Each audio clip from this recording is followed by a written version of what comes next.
Hey, Chicago, what do you say? It's the CHGO Cubs pregame show podcast. Cubs getting ready to start a series with the Astros in town, the struggling Astros in town. But before the game, we've got lots to talk about. Luke Stuckmeyer and Cody Delmendo. The live YouTube chat is up and enjoying it. Make sure you subscribe to the CHGO Sports page. Best way to enjoy our experience. Yeah, a lot of people know the word of what happened, but let's go over all of it, Cody, because we spent the last couple weeks talking about the Kyle Hendricks thing, and yeah, I'm not going to say some people owe me apologies, but some people owe me apologies. They know who they are. People owe you apologies, huh? They know who they are. Sure enough, Hayden Wesneski is back up. Sure enough, somehow Kyle Hendricks is injured. Somehow. I don't care what Ryan tweets out. I'll believe it whenever I see it. Hendricks to the 15-day IL with a back that really started bothering him at some point pregame on Sunday. Yeah. And which was probably his best outing. And then Smyly to the 15-day IL with a hip impingement. And the one that surprised me was the DFA of Garrett Cooper. Yeah. Because I thought he'd kind of done what they were hoping he would do, but Matt Mervis is hitting so well, and now Wisdom's back, so maybe they thought, well, that's redundant. Let's give the young guy some play. Maybe we can trade him. Maybe he develops. Maybe he takes those at-bats. This morning I have like a thread going, like it was kind of like a emotional thread in terms of like a roller coaster of trying to guess who was going to be on their way out of here. And I didn't think Cooper would be the one, but you know, I said in the original tweet, I think something along the lines of like, it just doesn't make sense to have Wisdom, Cooper, and Mervis on the roster. That's true. All three of them are basically the same role. DH, first base. I know Wisdom can play some third too, but essentially most of the time those three guys would be doing that. Right. And yeah, one of them's a lefty and then the other two are righties. But, you know, even before Mervis was on the roster, I didn't even necessarily understand why Wisdom and Cooper are on the roster together, because they were going to be used in the same role too. Right. Now, I understand with injuries, so it actually wasn't a big deal, with Seiya hurt and Happ hurt, but Happ is okay. I will say this, that it sucks that they had to DFA him because he, like you said, he was playing well, and there's no way that he's going to make it all the way through to be outrighted to AAA or however it works. You know, correct me if I'm wrong on that. If no one picks him up, then he can be outrighted to AAA. Is that how it works? Correct, yeah. Okay. Mm-hmm. So, yeah, he's played well enough in these 12 games or whatever that I think that he's going to get picked up by someone, which if sucks. used correctly, he can be effective. Just like I think at times Wisdom, if used appropriately, can be effective. And I think Madrigal can be effective in the right role or situation. Right. But now Matt Mervis gets a shot. Right. And I'm okay with it. Like, I've been a believer in Mervis still. I know that I've said in the past that I think he's going to get traded, and it's largely just because after they made the trade for Bush, it's like, okay, clearly they're not as big of a believer in Mervis, or else they wouldn't have made this trade for Bush. You know what I mean? And now he'd have to really crush as the DH. Yeah, like this is his chance to... And your backup first baseman. Yeah, this is his chance to earn a real roster spot here with the fact that they actually DFA'd Cooper. I mean, again, he was a minor league deal, so it's not like you just threw away a bunch of money or anything like that. But, I mean, to me, this is a sign that they believe that at least Mervis can be a platoon bat off the bench to face righties, you know. And he's been killing it at AAA this year in the 18 games. I tweeted it out earlier. You know, his numbers a little bit better than last year. Nothing too crazy. I mean, But, listen, if you think he can give you at least what Cooper was giving you, you play the younger guy. You play the prospect. At least with Mervis, it's you like might as he's well. he's So I a don't young disagree. guy. Yeah, I don't disagree with that. I think we'd all rather see Mervis over Cooper anyway. And again, when you had two righties on the roster that were in the same role, it's like, well, you'd rather have a righty and a lefty in that role, right? Right. So And now Wisdom's back. Yeah, Mervis. Wisdom can play against lefties, and Mervis can be played against righties. And he's going to get, I feel like he's going to get a decent opportunity, especially these first 3 games, because I'm pretty sure the Astros are throwing 3 righties this series. And, yeah, I mean, with the injuries and stuff, the Cubs actually kind of need him to come up and perform, Mervis does something that Craig Counsell loves that he said in his opening press conference. You hit the ball over the fence, you're going to play, but you hit the ball hard, you're going to play. Mervis hits the ball hard. Cooper really did not hit the ball hard. He got on base, but he didn't hit the ball hard. So I think they're going to bank on Mervis and the exit velo and things. The analytics tell Counsell that Mervis is going to get a shot here. So I Cooper had some decent games for sure. But had a couple nice hits. You could tell, especially with the injuries, like once Seiya got hurt and all that, and he was kind of forced to play every day, and you'd see him bat against righties. You could tell that there was a reason that he really was really good against lefties and not nearly as good against righties. So I think, again, it sucks that they had to DFA Cooper because he had played well, and I think in the right role, which is against lefties, he can be okay. But I just think Wisdom has more raw power, and in the right role can play well in that role too. And he has in the 2 or 3 games that he's played. Since he came back from injury, he's been fine in that role. If it weren't for Wisdom's injury, this is probably how it would have played out coming out of spring training. Probably. That's my belief. This is probably how it would have played out if Mervis was playing well and Wisdom wasn't hurt. This is a more likely scenario, but whatever. So he gets a shot now, and I hope Mervis can take advantage of it. He got a pretty good look last year. But again, just coming up and not having success, I'm not going to say he's the same prospect as Anthony Rizzo was, but everybody likes to talk about Rizzo. Came up and didn't do well right away. Right. Was on multiple teams. So give Mervis a shot. The very worst thing that could happen is he gives you a little trade value if that's what happens. You're thinking about trading him and he increases the trade value. That'd be okay with me too. That's the best possibility, honestly. Well, the best case scenario is he really rakes and you're like, wow, this guy can be our DH and he gives us great value on this team, and we're not trading him because he really is the guy. Fair enough. That's right? fair too, yeah. I guess I don't even think... Second best would be trade value goes up with it. Yeah. The worst case scenario is if he's just like he was last year. Yeah, you're right. Because he was not good in those 100 plate appearances. And then the trade value year. goes down and he goes back to I-1. And then you can't even really trade him. Maybe he's a throw-in to a trade, right? That, to me, that's the worst case scenario if he comes up. You're right. And for the next 100 plate appearances, it's a lot like last year. But I do like the matchup he gets tonight. And you got to remember when he came up last year, he faced some nasty Marlins pitching. Not ones that we saw this past weekend. I think he had to go up against Alcantara, a few other guys that have been hurt for Miami this year, and I think then some other tough pitching to start his career. So not that the Astros pitching isn't great, but it hasn't been great so far this year. The guy that's going for the Astros tonight has not been good, and so I think this is a good start for him to perhaps get off to a hot start, build some confidence, and maybe go from there. We should give credit to the Cubs training staff and doctors for finding what is a very difficult diagnosis. The inflamed ERA is a tiny little piece of the back that you cannot find, but the inflamed ERA, if you find it correctly, is a reason to send somebody to the IL. It's a very tricky diagnosis for a training staff and doctor to make.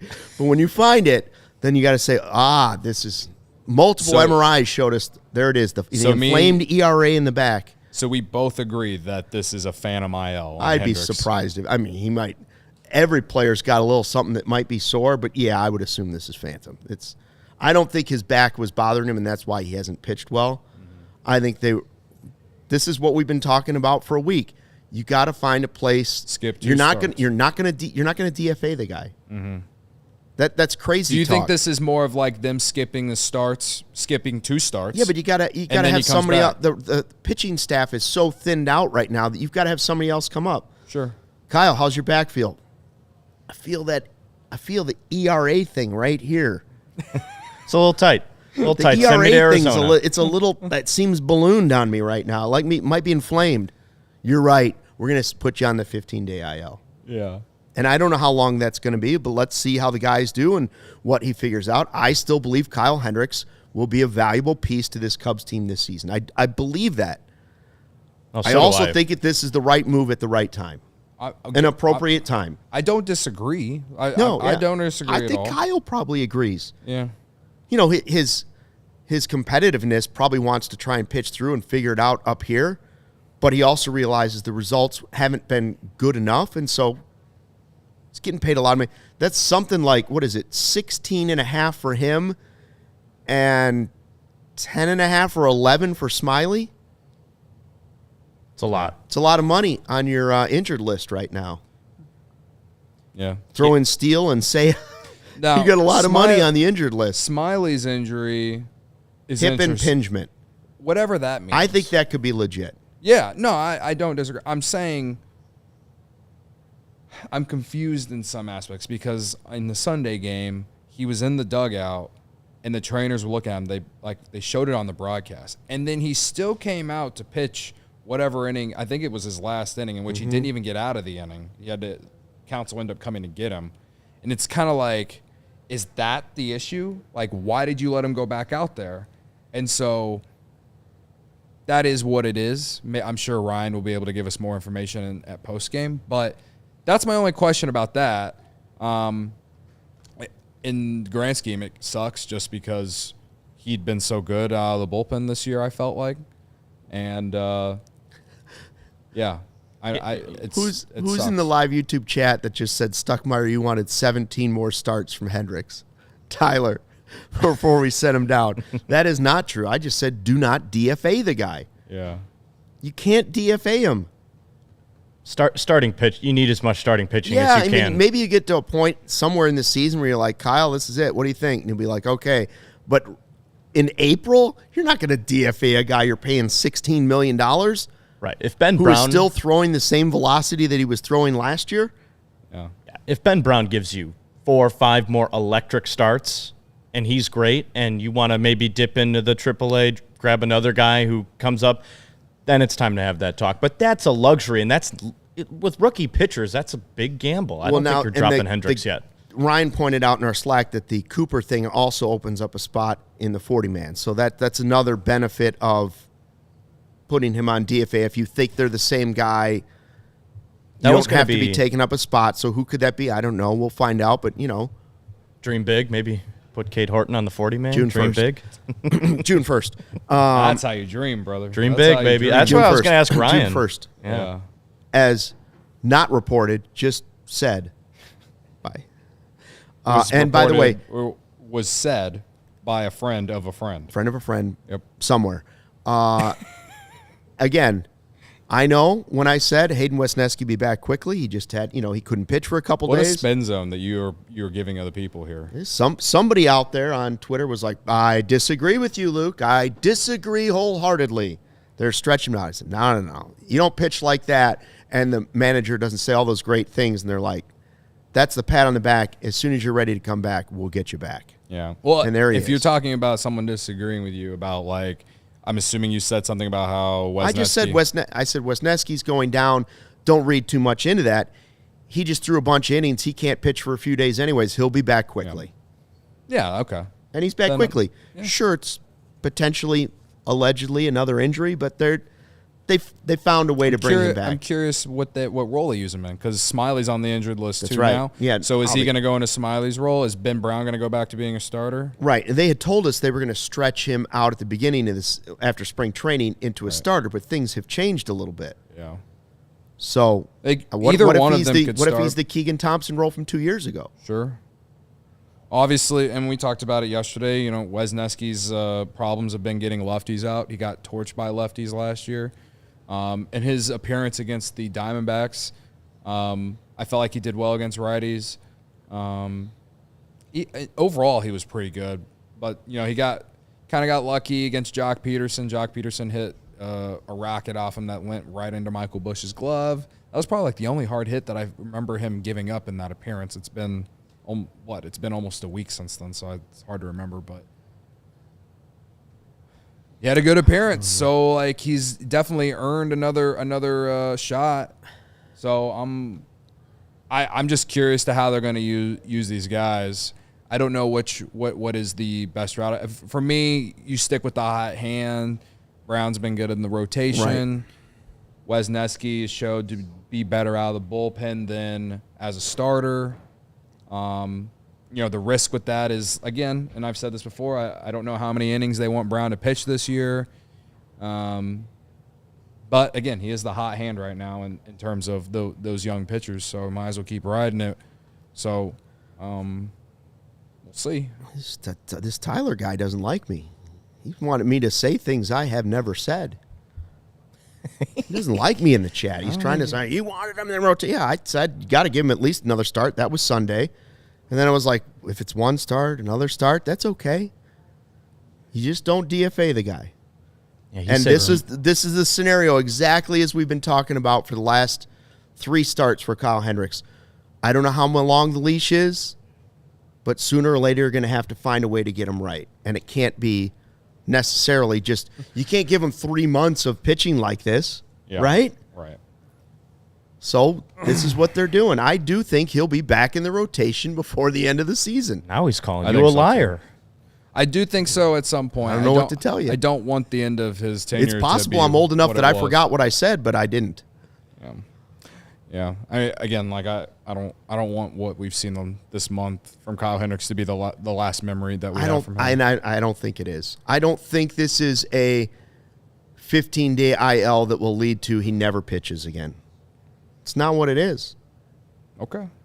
I don't believe that. I mean, if he can't go down and figure out it in Arizona, I believe he's going to go to Arizona, wherever he wants to. He's Kyle Hendricks, so you say to him, where do you want to try and fix this? You want to go to Arizona? You want to hang around Iowa? My guess is he'll say, I'd just go to Arizona. But what if he's in the dugout for the next 10 days, though? You know what I mean? Or just for the foreseeable future. What if he is just hanging around? Yeah, what if he's just hanging around, though? Well, then he's decided to work on it now, here. Okay. With the pitching coach, and I'm like, whatever. That's fair, too. I don't care where he works. I mean, I he's don't clearly either. not just going to stop throwing and be like, I can't figure it out. It was 5 starts. I give up. Was it bad? Yeah, we all know it was bad. Right. Was it hard to watch? It was hard to watch for everybody. Yeah, it was. I think the Cubs have played it right. Yeah. You gave him 5 starts. The last one was probably his best start, but still not good enough for you to say, okay, let's try something different. Let's see if you can get fixed away from the team, and we'll see if we can find someone to eat those innings. And if there's a manager you want in this situation to find the role to make Kyle Hendricks succeed again, you got the guy that you want now. And Council will find a way to make it manageable. We don't know what that is, but I have belief that they have the infrastructure in place to make Kyle Hendricks serviceable again. I'm not saying I wouldn't have hated if they would have said, you know what, Kyle, 2 more starts. Yeah. Right? Because the last one was a little bit better. I wouldn't have hated that, but I think this is a better path. We'll see if it works out for him. Tyler is giving me credit now. He said that I said to Phantom Island. Credit to Cody. Cody probably did say that. I did say that. But I will admit to saying that I was willing to see 1 or 2 more appearances. And I don't disagree with that. I'm not saying. My point was we were never saying you don't send Kyle Hendricks down. He's got to be part of the rotation for the next season, or the entire season, or through July or June. Never said. The only thing that you can say that I guess we were all wrong about was 1, 2 bad appearances, and we thought he's going to get it together, and he just hasn't. So because it's ball, but partly he's had bad Aprils. He earned that belief though. It's not like we're talking about I don't know Drew Smyly. Right. I'm surprised they didn't go 1 more start. Yeah. But I'm happily surprised they didn't go 1 more start. Like I said in our Slack, I'm like, I think I said this afternoon, this could be Hendricks, but I'd be surprised because I thought they might go at least one more start. Not necessarily because it's Hendricks, just because I'm not sure they knew what the alternative was. They don't seem ready. Horton's not flying up here till June 1st, allegedly. Daniel says, no, Cody. You said 10 starts. Got to own that. Okay, I did. Credit to Daniel for remembering and keeping receipts. I did say that. I also said that before last week's start against Arizona, and I hadn't seen what was going to happen. Sure, the next two were bad. So I was optimistic that maybe things would turn around, and they didn't. So 10, 9, 8, 7, 5. I don't really know what to tell people who tell me that I was wrong. I've been wrong about plenty of things. I'm wrong But multiple times a day. I think, again, like I said, I think he had earned the right to have some belief. So, it is what it is.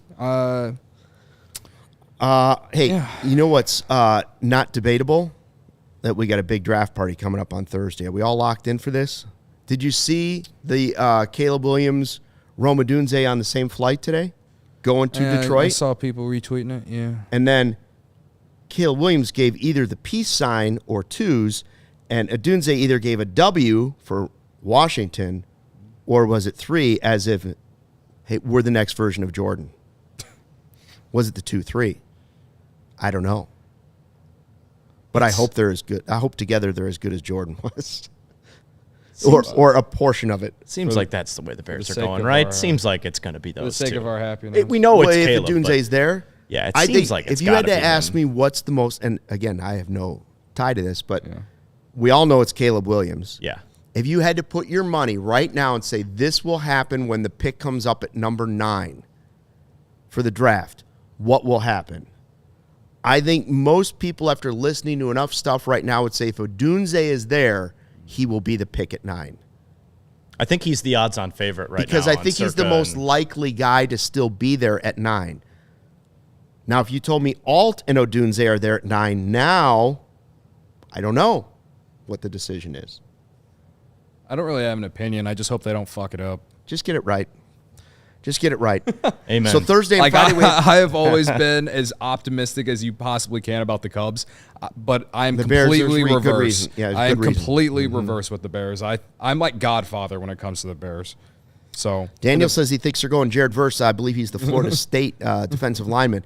Be interesting. Anyways, Thursday and Friday, Joe's on weed. Thursday, day 1 of the draft, I believe is totally sold out. Yes. It is. Friday, I believe there's some ticket availability, allchgo.com, but you better get them quick. Yeah. Friday, day 2 is from 6 to 10, and we'll see. I don't know. Maybe they'll trade down.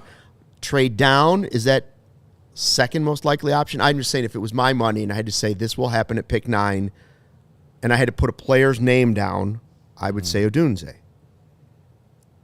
Yeah, I don't think. I don't know. The NFL draft's a crapshoot. I don't think they're trading down. I think they're standing pat. After hearing him today, I don't think they're trading down. Yeah. Unless all those guys are gone. Unless all the receivers are gone. Anyways, and then don't forget the Friday 120 Club. Yeah, now just 2 weeks away. Me and Braggs are 2-0. We haven't lost. I like that, Barb. Haven't lost, Barb. No, we got new merch. We got lots of new merch. We get the Friday 120 Club. I don't know if I'm going to have that shirt in time, but I will be there May 3rd. So if you want to tell me I'm a liar at Murphy's or in the bleachers, I'm there. I'm available. Yeah. Available to be told. I still don't Cody believe is that a you true weren't Cubs at the fan, game. Godfather. That's the way. I still don't believe that you weren't at the game on Saturday. If someone in the Discord said that you were at the game, I'm going to believe the Discord. My nephew turned 2. I was at his birthday party. At Wrigley Field? No, in Glenview. Okay. Children's Museum in Glenview. We had a conversation about this earlier in the year. It was way too cold for you on Saturday to sit at a ballpark. Yeah, that's true. That's true. For right Cody about and Braggs, I am breaking my golden rule that I put in place at 40 years old. For me and Braggs, for Braggs, Cody, and the brand, I am putting my golden rule of life, and I'm just shoving it aside. I wouldn't. At 40, I said I will not, unless I'm getting paid to be there, which technically I will be. I will not attend a game as a fan. With this time, I will be a fan. I will not attend a game as a fan for a baseball game before Memorial Day. Fair enough. Done. It's a great rule. I had enough 40-degree, like 30s, up to 40, even probably like mid-40s, I was like, yeah, let's try it. It might be warm. And then finally I realized this is a horrible idea. Let everybody else go do this. I'm just going to watch it on TV. That's just the stages of life. That's all that is. You'll get there. Believe me, you'll get there. I know I'll get there. I will. I'm hopeful that the weather continues to be nice to us, because the weather has been. You guys very have had nice. spectacular weather. If it's bad weather, I know who it's going to get blamed on. You, yeah, Probably me. yeah. So, Yeah, I was in a hat and gloves on Saturday. It was chill. It wasn't bad. The wind wasn't bad. It was doable, but I was in a knit hat and gloves. So, speaking of birthdays, today is Wrigley Field's 110th birthday. 110. She's a beaut, isn't she? I love her. She's beautiful. 110. She's Best my looking favorite place. 110-year-old you've ever seen. Also, A lot of work done, though. you know, A lot of work done over the last few years. Can't deny that either. the big question now, though, outside beautiful historic Wrigley Field, is what's going to go in the Foxtrot spot now? Oh, yeah. I saw Foxtrot closed 2 Chicago locations and like 30-some around the country. I think they're all Doms, closing. Doms, yeah. and I thought they were well, the all Foxtrots closing. are all gone, and then 2 Doms. Yes. Dom's Market. Dom's, What about kitchen. Connect Roasters for Ian Happ? Doesn't he have a partnership with them, too? I just saw Dom's was going to open up, I think, in Vernon Hills or somewhere. Yeah. Now I'm confused. They're closing all over, but they're opening. Their But like parent now, company. like the location in Wrigley, though, it's like, I wonder what's going there.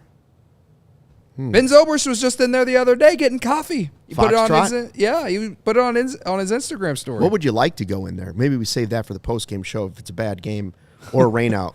What would you like to go into the Foxtrot? I got a couple location ideas. at Somebody Wrigley? Barb says yum yum donut. Rest in peace, yum There you yum. go. All right. Anyway. So the lineup today, Nico Horner at the top, even though Ian Happ is back and playing left. Bellinger in center, Bush at first, Morel at third, Swanson at short, Talkman in right, Mervis the DH, and Amaya catching. This lineup is cool and all, but did you see the lineup the last time the Cubs and Astros played at Wrigley Field? Was it a Ryan Sweeney game? It was a Ryan Sweeney game. 6 RBI Ryan Sweeney game? I think so. It was like the Cubs won 14-6 on June 23rd, 2013. Wow. Anthony Rizzo was on that roster, obviously. I tweeted the entire lineup from that game out from our account this afternoon. It was a wild ride. Luis Valbuena led off, Starlin Castro second, Nate Shearholtz batting third. Wait a minute. What year did the Cubs and Astros both lose 100-plus games? I was just going to say, the Cubs lost 100 games in 2012. Yes. That was a horrible 12, year. yeah, they are. 13 wasn't as bad. It was Layla still Rahimi bad. likes to point out she was working in Houston, that we were the sideline reporters. She was working in Houston, and I was working here in Chicago. We were the sideline reporters for the first matchup of 100-loss teams or whatever, like maybe history or something like that. And I was like, we're perfect people for that. Perfect people for that. Anyway. So that was 12. That was 2012. Yeah. You see, I get all those years mixed up, but I knew it was close to around then. Yeah, it was back whenever both teams were like rebuilding, obviously. I don't think at that time anyone thought the Astros and Cubs were going to win a World Series that decade. No. No. I mean, it went well. Wow, Jose Altuve was on that team. Yeah, yeah. In 2013? Wow, he's Jose been around a long time. Altuve is the only guy from that team, I'm pretty sure. JD Martinez was there too. Ronnie Cedeno was a member of the Astros. But at that point, when it was 2013, he was just in charge of hitting the trash can. He was not actually a player. the trash man. looked like a child. He was just in charge of being the little guy over there hitting the trash can lid. Yeah. Anyway, You like the lineup? You like tonight's Horner at the lineup, top? yeah, I do like it. I'm a little surprised that Happ's not leading off. Boy, Horner. How do you take Horner out of that? The way he's The way been he's hitting. hitting, I get it. Right now, I'd leave Horner in there until Yeah. it cools off. It's kind of like, to me personally, with Seiya out in the way that he's hitting, I wouldn't have minded if Horner was batting second. Because I like Happ batting first against right-handed pitching. Right. But whatever. With the injuries that we currently got, I can live with this. and maybe it's just tonight. Yeah, who knows? I like the fact that Morel's moved down one and they moved Bush up one because he's been red hot. I'm hoping that Mervis gets hot. That way you're not putting your DH in the 8-hole. Yeah, I mean, I like this. This is for what the roster is right now with what they got Right. with the injuries and everything. What's available. This is your best lineup that you can put out, in my opinion. I like that. Yeah. And, well, we'll see about the DH. Maybe the DH you could use someone else, but we'll see if Mervis stays hot. Yeah. Right? For who you got tonight, I didn't see who everybody took. I think Ryan jumped in on Bellinger fast. Yeah. Because, of course, he's heating up. And I made an error. I forgot to make the graphics. So that's all right. my fault. Yeah, Ryan Bellinger. You had Mervis. That's EP, air producer. I had Swanson. I took Mervis. Yeah, I'm gonna will. I'm using your role. I'm gonna will him into a big night. That's why I took Swanson, because I've done a lot of complaining about him the last 48 hours. It was either Swanson or Morel, but I think Morel breaks out tonight.